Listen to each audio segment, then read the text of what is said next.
Dhanera railway પુલના છેડે મસમોટા ખાડા. 5 વખત કાગળના ઢીગડા મારવા છતાં જેમની તેમ સ્થિતિ. મસમોટા ખાડા પડતા વાહચાલકોમાં અકસ્માતનો ડર.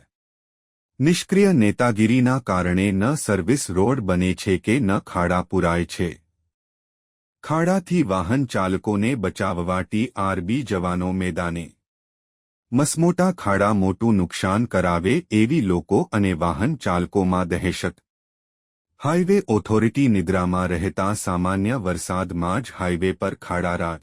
અહેવાલ રિપોર્ટ ભરત ઠક્કર ડીસા બનાસકાંઠા.